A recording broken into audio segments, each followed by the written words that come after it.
साथियों नमस्कार। क्या उत्तर प्रदेश की राजनीति में कोई बहुत बड़ा खेला चल रहा है? क्या एक डिप्टी सीएम पर्दे के पीछे से धरनों की स्क्रिप्ट लिख रहा है? आशुतोष महाराज ने आज एक प्रेस कॉन्फ्रेंस की है जिसमें उन्होंने क्या कहा, पहले आपको सुनाते हैं। डिप्टी सीएम प्रदर्शन करने में, उनकी कॉल डिटेल की जांच में और इंटरनेट की बातों में साफ साफ दिख रहा है कि उन्होंने कहा है अभी मुक्तेश्वरानंद को कि आप धरने पे बैठो और आप जब मैं आऊंगा तो जब भी पानी पीना और जब भी धरना समाप्त करना। तो डिप्टी सीएम बिल्कुल बिल्कुल ये सब चाल है कुर्सी हथियाने के लिए। डिप्टी सीएम का नाम जल्दी ओपन होगा जी। हाँ, उनका दावा है कि शंकराचार्य अभी मुक्तेश्वरानंद के धरने के पीछे प्रदेश के एक डिप्टी सीएम की भूमिका हो सकती है और उनके पास कथित तौर पर ऐसे संकेत हैं जो इस ओर इशारा करते हैं। लेकिन यहीं से आता है कहानी में असली मोड़। सवाल उठता है कि अगर किसी संवैधानिक पद पर बैठे व्यक्ति की कॉल डिटेल्स या डिजिटल गतिविधियों का जिक्र किया जा रहा है तो यह जानकारी आई कहां से? कॉल डिटेल्स रिकॉर्ड सीडीआर तक पहुंच कोई सामान्य बात नहीं है, यह केवल अधिकृत एजेंसियों के अधिकार क्षेत्र में आता है। तो क्या यह सिर्फ सार्वजनिक डोमेन में उपलब्ध सूचनाओं की व्याख्या है या फिर मामला इससे कहीं अधिक ज्यादा पेचीदा है? अगर किसी के पास सचमुच निजी संचार से जुड़ी हुई जानकारी है तो यह निजता के अधिकार, राइट टू प्राइवेसी और डेटा सुरक्षा का गंभीर प्रश्न बन जाता है। अब दूसरा महत्वपूर्ण पहलू कि आशुतोष महाराज किस हैसियत से यह आरोप सामने रख रहे हैं। क्या यह राजनीतिक विश्लेषण है या यह निजी आकलन है या फिर किसी ठोस कानून के आधार पर की गई टिप्पणी? साथियों, शंकराचार्य अभी मुक्तेश्वरानंद का धरना अपने आप में एक बहुत बड़ा विषय है, लेकिन जब इसमें सत्ता के गलियारों की कथित भूमिका की बात जुड़ती है तो मामला सिर्फ बयानबाजी तक ही सीमित नहीं रह जाता। यह संभावित डेटा ब्रीच और पॉलिटिकल स्ट्रेटेजी की दिशा में इशारा करता है। क्या इंटरनेट पर उपलब्ध सूचनाओं के आधार पर इतने बड़े पद पर बैठे व्यक्ति को कटघरे में खड़ा किया जा सकता है या यह उत्तर प्रदेश की राजनीति में चल रहे किसी गहरे अंतर्द्वंद का संकेत है? क्योंकि अगर किसी की कॉल डिटेल्स जैसी संवेदनशील जानकारी वाकई किसी के पास है तो यह खुद में एक जांच का विषय है, और अगर नहीं तो फिर ऐसे आरोपों की विश्वसनीयता पर भी सवाल उठते हैं।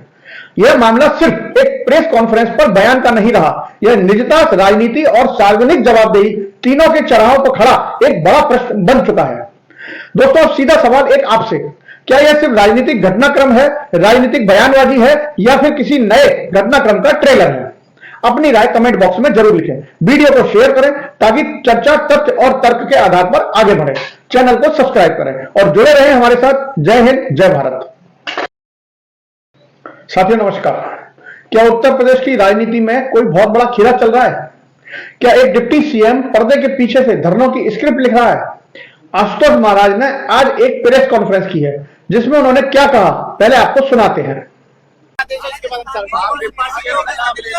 डिप्टी सीएम प्रदर्शन करने में, उनकी कॉल डिटेल की जांच में और इंटरनेट की बातों में साफ साफ दिख रहा है कि उन्होंने कहा है अभी मुक्तेश्वरानंद को कि आप धरने पे बैठो और आप जब मैं आऊंगा तो जब भी पानी पीना और जब भी धरना समाप्त करना। तो डिप्टी सीएम बिल्कुल बिल्कुल ये सब चाल है कुर्सी हथियाने के लिए।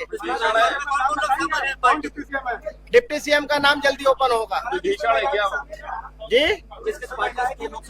हाँ, उनका दावा है कि शंकराचार्य अभी मुक्तेश्वरानंद के धरने के पीछे प्रदेश के एक डिप्टी सीएम की भूमिका हो सकती है और उनके पास कथित तौर पर ऐसे संकेत हैं जो इस ओर इशारा करते हैं।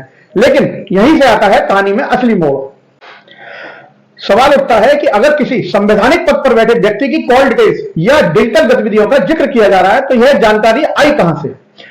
कॉल डिटेल्स रिकॉर्ड सीडीआर तक पहुंच कोई सामान्य बात नहीं है, यह केवल अधिकृत एजेंसियों के अधिकार क्षेत्र में आता है। तो क्या यह सिर्फ सार्वजनिक डोमेन में उपलब्ध सूचनाओं की व्याख्या है या फिर मामला इससे कहीं अधिक ज्यादा पेचीदा है? अगर किसी के पास सचमुच निजी संचार से जुड़ी हुई जानकारी है तो यह निजता के अधिकार, राइट टू प्राइवेसी और डेटा सुरक्षा का गंभीर प्रश्न बन जाता है।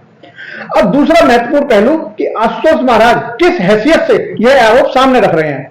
क्या यह राजनीतिक विश्लेषण है या यह निजी आकलन है या फिर किसी ठोस कानून के आधार पर की गई टिप्पणी?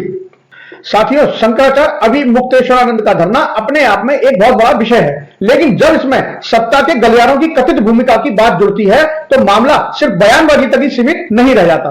यह संभावित डेटा ब्रीच और पॉलिटिकल स्ट्रेटेजी की दिशा में इशारा करता है। क्या इंटरनेट पर उपलब्ध सूचनाओं के आधार पर इतने बड़े पद पर बैठे व्यक्ति को कटघरे में खड़ा किया जा सकता है या यह उत्तर प्रदेश की राजनीति में चल रहे किसी गहरे अंतर्द्वंद का संकेत है?